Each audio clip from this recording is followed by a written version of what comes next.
gars, on est en plein dans une pente, le dépanneur vient d'arriver. C'est la grosse qui s'est passée, c'est que le GPS nous a amenés sur une route ultra pentue. Avec la pluie, en fait, on patine, on n'arrive plus à monter. On peut pas descendre derrière. Vraiment jamais suivre les GPS aveuglément, hein, honnêtement, parce que là on voulait juste repartir en France parce qu'on a aussi des galères que je vous expliquerai, mais on voulait juste retourner en France histoire de essayer de régler les problèmes. Et là on se retrouve bloqué quoi. Et encore on a de la chance parce que notre assurance, ils ont considéré que on était comme embourbé, même si c'était pas le cas, mais vu qu'on patine, voilà, donc au moins ils ont pu faire venir une dépanneuse parce que sinon je sais pas comment on aurait fait. Tiens aussi. J'ai extrêmement peur. Tiens aussi. J'ai extrêmement peur là. La lampe aussi, s'il te plaît. Ouais, vas-y, pose. Quoi, là je sais pas ce qu'il fait, Steph, j'ai peur. Je te le dis là, vraiment, je suis en stress. Oh là là. Mais quelle angoisse. Ah, ok. Oh là là. Je vais faire un arrêt cardiaque là. C'est notre maison, on est à 30 cm du parapet. En bas, c'est la descente, c'est la pente, c'est la panique totale là. Que des cordes, le frigorifié, j'ai la chienne avec moi. Tu comprends pas ce qui se passe. Putain, j'ai l'impression d'être dans Jurassic Park. Tu te rappelles pas dans Jurassic Park? C'est quand il essaye de sortir et qu'il y a le dilophosaure. Et après, non, c'est dans Le Monde Perdu. Où ils essayent de tirer les 4x4. Regardez. C'est comme dans Le Monde Perdu. Je suis en train de vivre mon Jurassic Park à moi, les gars. Depuis tout à l'heure, je filmais même pas, mec. Bon. Non, j'ai juste paniqué, en fait. Oh, les gars. Son véhicule, il est en train de glisser là-bas, au gars.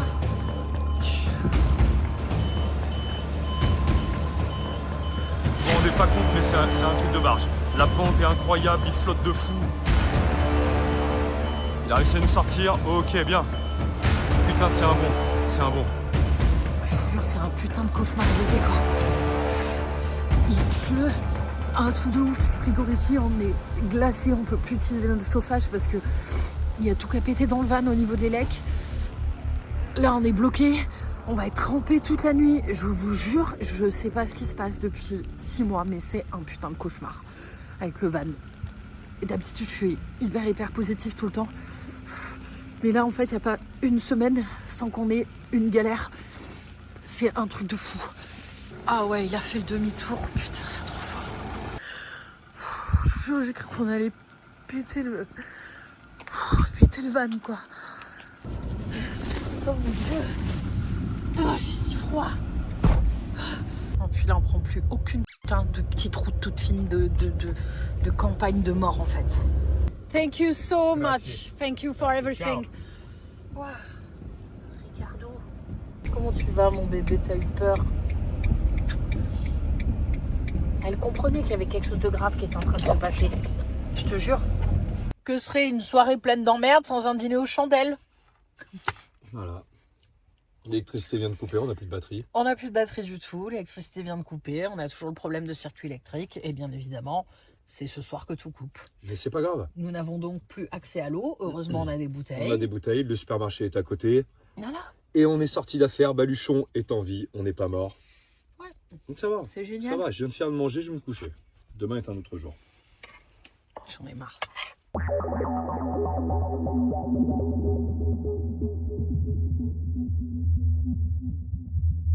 Alors moi qui me voyais dans 10 heures en train de manger mon pad thaï, encore une aventure qui commence sur les chapeaux de roue, puisque le vol qui partait à 22h20 vient d'être reporté.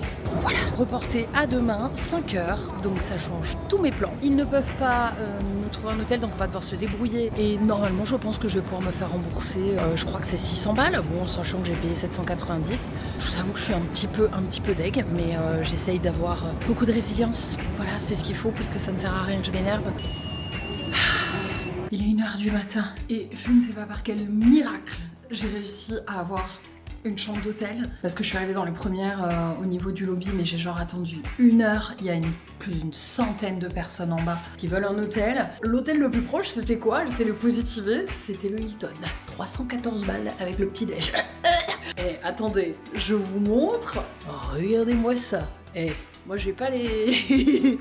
j'ai pas les moyens de me payer des hôtels comme ça, hein. Regardez comme c'est stylé. Bon, j'ai eu 2 lits jumeaux, mais en fait il y avait plus que ça à Reza, donc j'ai pris. Je vais aller me coucher, j'ai pas mangé, j'ai la dalle, j'en peux plus, mais y a rien à bouffer, mais j'ai une chambre d'hôtel. Il va être 13h. Donc je vais tout simplement essayer de prendre mon vol à 17h, on croise les doigts et je vais aussi un petit peu me pencher sur les histoires de remboursement de billets quoi. Bon ça y est, la bonne nouvelle est tombée, on est en train d'embarquer, on va enfin pouvoir décoller pour Bangkok.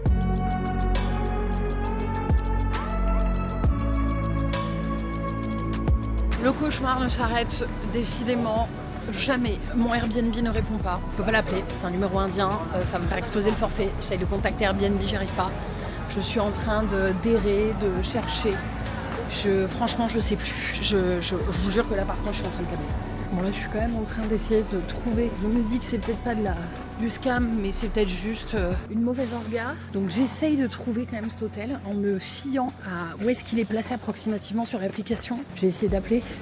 Ça répond pas. Airbnb, ça réagit absolument pas, je peux pas appeler. Oh, je suis un peu en train de péter un câble, je sais pas. Sur les conseils de Stéphie, conseils avisés et aguerris, j'ai un petit peu de me poser. Je pense peut-être avoir trouvé où est cet hôtel, parce qu'en fait il y a des petites rues adjacentes.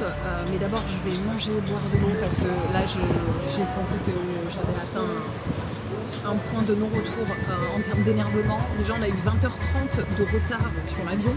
On va voir, on va manger un bout et on verra après. La délivrance est enfin arrivée. Le premier pad thai de ce voyage, pas dans les meilleures conditions, mais je pense que ça va mourir d'aplomb. On réfléchit mieux le ventre plein, j'ai envie de dire. J'ai enfin trouvé ce fucking hôtel. Alors ce n'était pas un scam, voilà, c'était juste extrêmement mal indiqué sur Airbnb. J'avais pas l'adresse exacte, j'avais pas le nom exact de l'hôtel. On y est.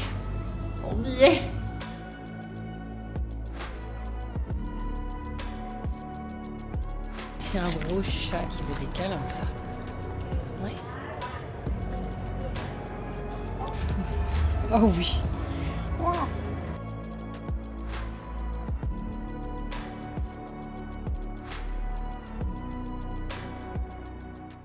Il est 6h du matin, je ne peux pas dormir puisque je me suis réveillée dans la nuit par rapport au décalage horaire, ça c'est normal. Et en fait en me levant je me suis aperçue que j'avais tiré tout le truc en fait. J'ai cru que c'était une couette mais pas du tout. Est-ce que vous voulez voir ce que j'ai découvert à 4h du matin qui fait que là je ne peux pas dormir? Donc ça c'est le truc que je suis censée mettre par-dessus moi, tu vois. Donc je suis censée dormir là-dessus. Moi, en mode débile, j'ai tiré ça.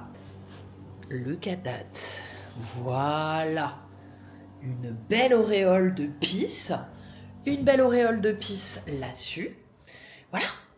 Je suis allée voir le mec à 4h du matin. Je lui ai dit mais excusez-moi en fait, je ne dors pas là-dedans. Il dit c'est quoi en fait ça? Il comprenait rien. Il me dit demain matin 10h. Je vous change de chambre. Ah mais non en fait, je t'explique mec. Si tu crois que je vais remettre mon corps là-dedans jusqu'à 10h du matin, en fait, c'est hors de question. C'est la première fois que ça m'arrive de toutes ces années de voyage, parce que je vérifie en fait les draps.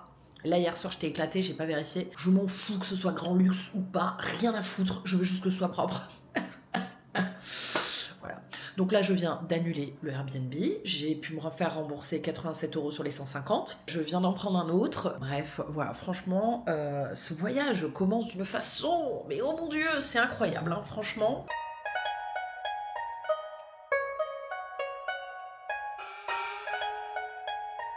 Ça y est, je viens d'arriver dans ma nouvelle chambre. Elle est toute petite, elle est toute mignonne, ça me va très bien. Il y a la clim, elle est propre, les gens sont gentils, c'est pas le bordel. La vue en plus est cool, moi j'aime bien là. J'ai pas vu sur Khao San Road et les gens tout bourrés quoi. Voilà, il y a un petit jardin en bas, on peut aller se poser et tout, donc ça me va très bien. Et surtout, il y a pas de pisse sur le lit en fait. Je me pose 2 minutes et puis aujourd'hui je pense que je vais aller liver Chinatown.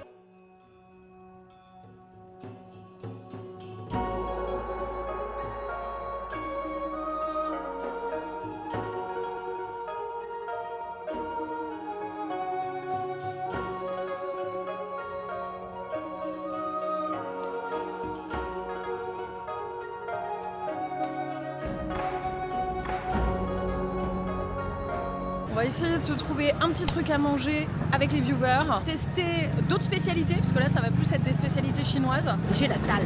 Ouais, désolé, je fais mon vlog en même temps, les viewers, hein. Vous êtes sur YouTube. Là je pense qu'il va y avoir plein de trucs à manger. Oh, il y a des beignets de taro. Oh, ça a l'air bon. Beignets de taro, beignets de radis.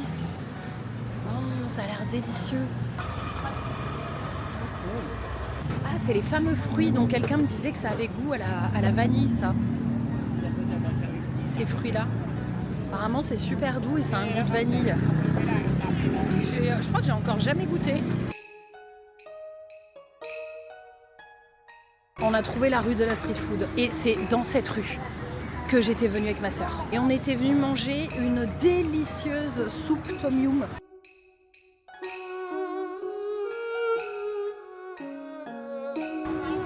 Mais là-bas en face, ça a l'air animé. Oh, attendez, je vais voir. La rue d'en face, il se passe des choses, je pense. Ah, c'est beaucoup plus calme ici. Là, c'est plus les étals, tu vois, d'ingrédients à acheter. Ça va, bébé? Ça va? Oh, tu dois avoir chaud. Alors ici, ils sont assez fins, les chats, parce qu'avec la chaleur, tu sens que eux aussi, ils brûlent de la calorie, quoi.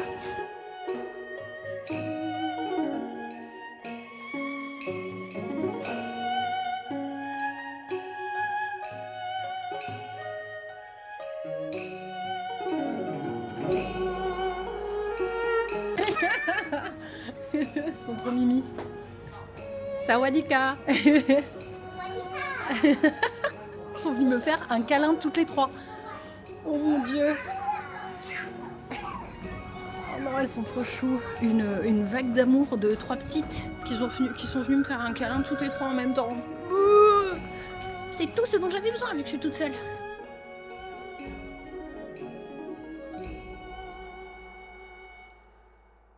Je suis trop contente d'être là, d'être à Bangkok. Aujourd'hui, je pense qu'on va aller visiter les temples, vraiment les gros temples qu'il y a à Bangkok. C'est des choses que j'avais pas faites les fois où je suis venue. Et peut-être le marché aux amulettes, j'allais dire aux allumettes, n'importe quoi, ou le marché aux fleurs. Je vais voir. Le truc, c'est qu'il y a pas mal de choses qui ferment à 16h, 17h, et ça reprend le soir avec le night market, tout ça, mais les temples et certains marchés ferment vraiment assez tôt. Alors je dis tôt pour moi, meuf qui a un jet lag dans la gueule, qui a très peu dormi, et en plus avec mes lives j'ai un petit décalage horaire de 5 heures, donc je peux pas non plus attaquer trop tôt. Bref, encore une belle journée qui s'annonce, on est parti. Ok, je vais aller prendre le taxi, mais je vais en profiter pour faire une petite balade au bord du canal, parce que mon hôtel il est juste à côté.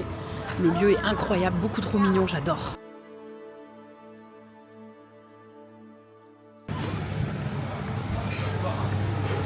Ah, je pense que je vais venir manger ici.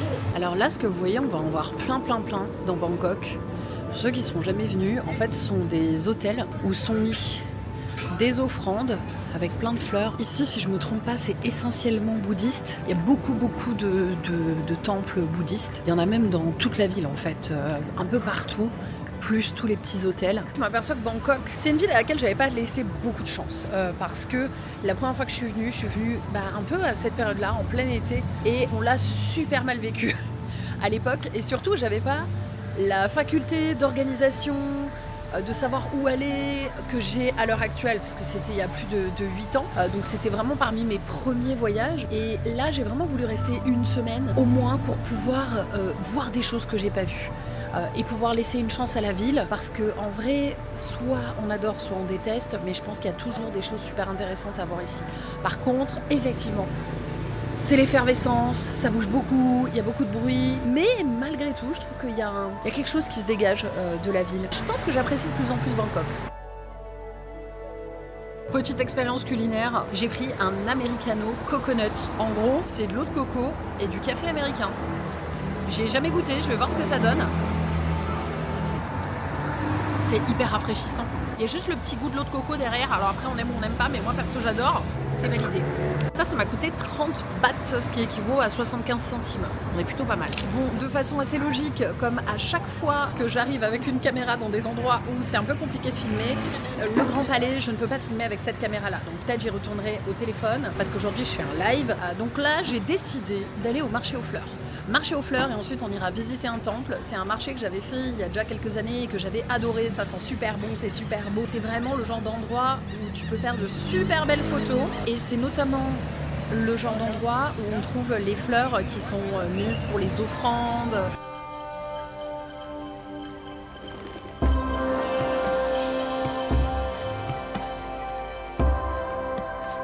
Là, c'est que des fleurs. C'est un marché couvert intégralement dédié aux fleurs, quoi.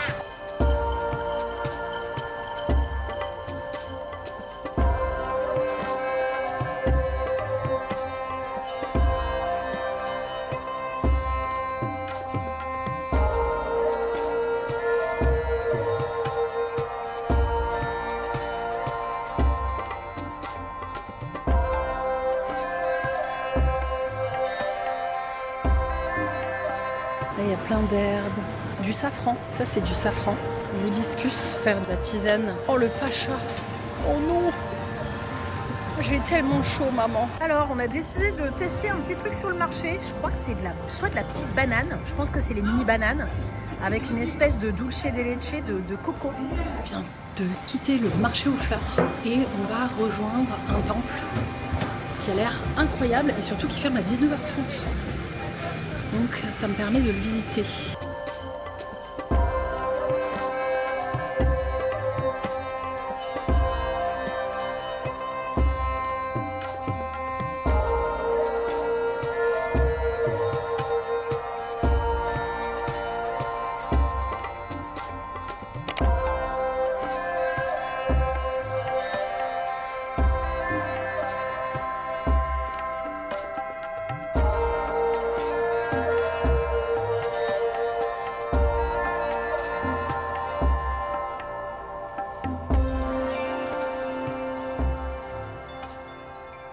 Après une journée éreintante en plein cagnard, on s'est posé dans un petit resto au bord du canal et on va se manger un tom yum fried rice avec des petites crevettes panées.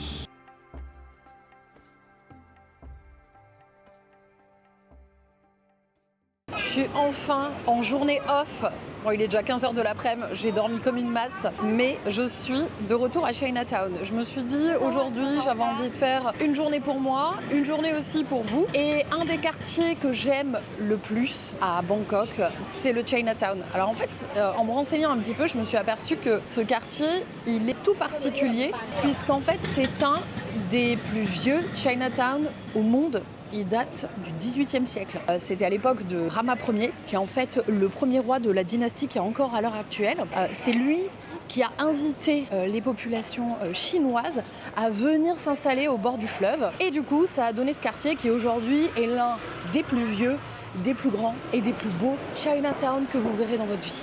Derrière le bâtiment, là, que vous voyez de l'autre côté de la route, se trouve le Wat Mankon, j'espère ne pas mal le prononcer, qui est le plus gros temple chinois du quartier. Je l'ai déjà fait il y a 2 jours, mais franchement, il était tellement incroyable que j'avais envie de revenir pour en profiter sans avoir le live et vraiment pouvoir profiter du lieu à fond, quoi.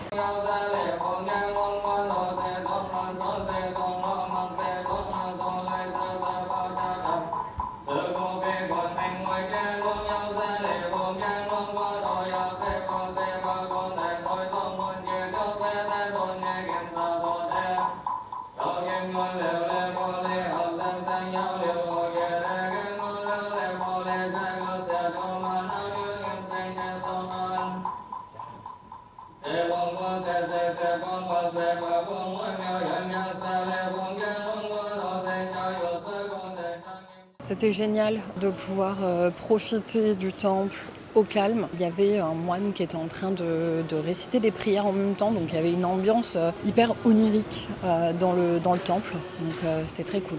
Maintenant je vais aller manger un bout parce que j'ai très faim et que j'ai pas encore mangé et je crois qu'il est 16h. Bon, il commence à faire très chaud. Je crois que ça commence à se voir sur mon visage. J'ai beau mettre 3 tonnes de poudre, ça ne marche pas. Je me suis posée vite fait avant d'aller sur l'artère principale, prendre un petit tea thaï. Ça fait longtemps que j'en avais pas pris, parce que j'en ai pas pris depuis que je suis arrivée. Et en fait, c'est un thé thaïlandais, comme son nom l'indique, qui est orange, avec, je crois qu'ils le mettent avec un petit peu de lait de coco. Et là, il a mis du lait concentré, et c'est avec des glaçons. Et c'est une tuerie, j'adore. C'est un de mes trucs favoris, avec le lait au taro et le thé citron, aussi bien frais. Alors pour ceux qui se poseraient la question, en fait, en ce moment, c'est pas une mauvaise période pour venir en Thaïlande, mais c'est pas non plus la meilleure. En fait, on est en transition entre la saison sèche et la saison humide. Donc on vient de passer l'été thaïlandais qui était en version sèche, donc il fait très chaud mais c'est sec. Et là, on entre dans le mois où on va doucement en fait commencer à avoir un petit peu plus d'humidité. Donc forcément, c'est un petit peu compliqué la journée. Là, par exemple, aujourd'hui, il fait environ 35 degrés avec un ressenti vers 38-39 et l'humidité qui monte jusqu'à 80%. Donc, c'est pas facile. Donc, on s'hydrate bien. Et moi, ça me coupe totalement l'appétit. Donc là, je vais un petit peu me forcer à manger. Là, on arrive sur l'artère principale qui s'appelle Yaowarat. C'est vraiment l'artère qui traverse absolument tout Chinatown d'un bout à l'autre. Le soir ici, c'est hyper animé, il y a des marchés ambulants, des night markets. C'est ça qui est assez fou en Thaïlande, c'est qu'en fait, il y a toujours de l'animation, il y a toujours quelqu'un qui est en train de vendre quelque chose. En gros, le matin, vraiment, tu as toutes les boutiques classiques, quelques vendeurs, et le soir, ça se transforme avec d'autres vendeurs ambulants. Donc il y a très peu de moments, en fait, où il se passe rien.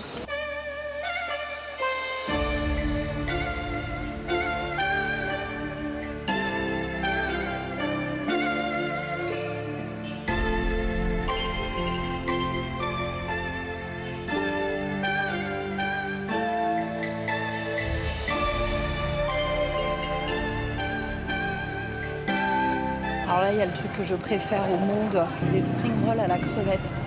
Bon, sitôt dit, sitôt fait, je me suis arrêtée au restaurant avec les spring rolls. Du coup, je suis partie sur un pad thaï, une valeur sûre, Kaponka. La tom yum, ici, on n'avait pas juste à la crevette, et c'était un mix fruits de mer. Alors la tom yum, pour ceux qui ne connaissent pas, c'est une soupe de lait de coco avec plein d'aromates, avec des produits de la mer de manière générale, et du curry rouge. C'est incroyable, il y a de la citronnelle et tout dedans, j'adore. C'est un plat que je refais assez régulièrement. Il est même dans mon livre de cuisine, pour vous dire, je l'avais un peu revisité. La coriandre et tout, par contre ça arrache la gueule quand tu la manges ici. Les dumplings qui viennent de débarquer. Tellement gras, mais tellement bon. Là on est dans une des rues perpendiculaires à l'axe principal, et du coup là c'est plus des marchés où vous allez pouvoir acheter des produits au détail. Et il y a aussi d'autres endroits où c'est vraiment des vêtements, un peu comme les souks en fait finalement, c'est organisé un peu de la même façon pour ceux qui ont regardé les vlogs sur la Tunisie. Bon ça y est, là tout le quartier est littéralement en train de s'animer, c'est abusé comment à partir de 17h il y a beaucoup plus d'étals qui se mettent, des gens qui vendent de la street food. Je sais pas, la rue, elle se met à vivre puissance 10 000, même si déjà tout à l'heure c'était assez impressionnant. Là, il y a, entre le moment où je suis allée manger et maintenant, c'est genre abusé quoi.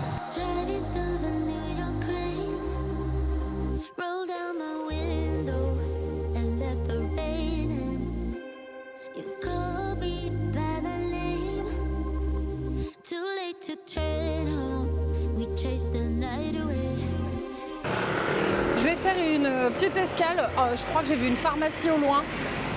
Je vais saisir l'occasion parce qu'en fait j'ai une petite irritation sur mon piercing et il s'avère que ça arrive de temps en temps, ça fait plus de 15 ans que je les ai.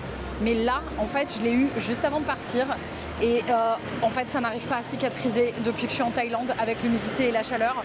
Et c'est en train, je le sens, de partir un peu en vrille. Donc j'avais du désinfectant, mais le problème c'est qu'il est un peu fort et qu'il ne faut pas mettre un truc trop fort, sinon ça ralentit la cicatrisation. Bref, truc de piercing, je vais essayer de trouver ça. Et alors, c'est dans un mall, franchement, plutôt stylé. Regardez ça, cette entrée avec le dragon là, j'adore. Bon, ça a été toute une histoire pour arriver à lui faire comprendre que je voulais pas une crème, que je voulais un truc qui assèche. Mais il était super gentil et j'ai de la bétadine. C'est déjà pas mal. Côté, je serai orange, c'est pas grave. L'important, c'est que là, ça s'infecte pas plus. Et je viens de voir qu'il y avait un Watson ici. Alors, Watson, c'est vraiment la parapharmacie, notamment qu'on trouve en Thaïlande. Il y a des produits coréens, il y a des produits japonais. En vrai, je vais aller y faire un petit tour. Là, les fans de cosmétiques coréennes vont péter un câble. J'adore Watson, en plus ça coûte pas cher et les produits sont de qualité. Quand tu achètes dans les pays comme la Thaïlande, les pays d'Asie, c'est des produits qui sont plus faits pour tenir avec beaucoup d'humidité, avec des peaux qui ont tendance à être un petit peu plus grasses, etc. Donc là, clairement, moi, il me faut quelque chose d'un petit peu plus, résistant. Parce que là, mon fond de teint ne tient pas la journée. Mais regardez comme il est beau, ce bar. Oh, j'adore. Pour ceux qui n'ont jamais fait de quartier chinois, souvent l'entrée du quartier est annoncée en fait par une porte comme ça. Alors, pas aussi belle, c'est pas dans tous les Chinatown, mais en fonction des quartiers chinois, ça varie. Mais celle-là, elle est magnifique. Allez, là maintenant, il faut s'imposer dans le trafic.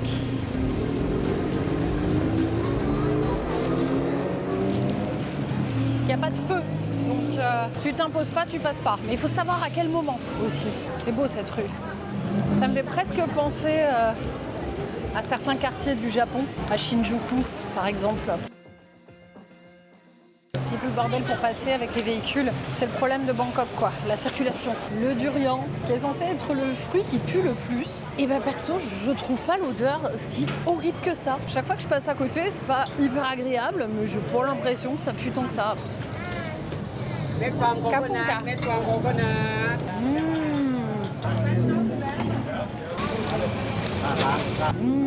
Regardez ça, coconut pancake. Kapunka. Mais c'est super bon, c'est pas trop sucré.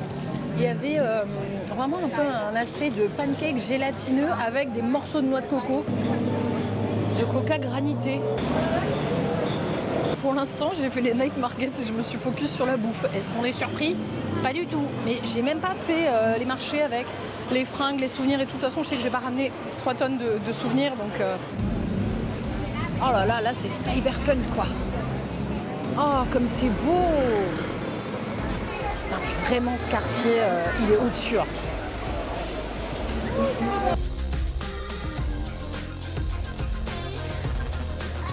La glace, elle est giga bonne.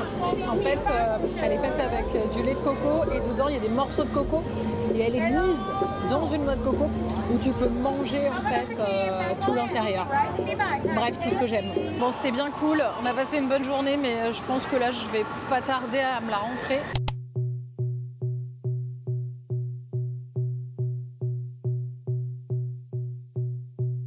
Ah, c'est là le canal.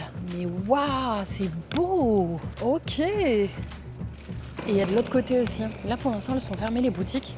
Mais la journée, elles sont ouvertes. Et tu peux manger, faire du shopping juste à côté du canal. Dans des petites étals. C'est trop stylé, j'adore.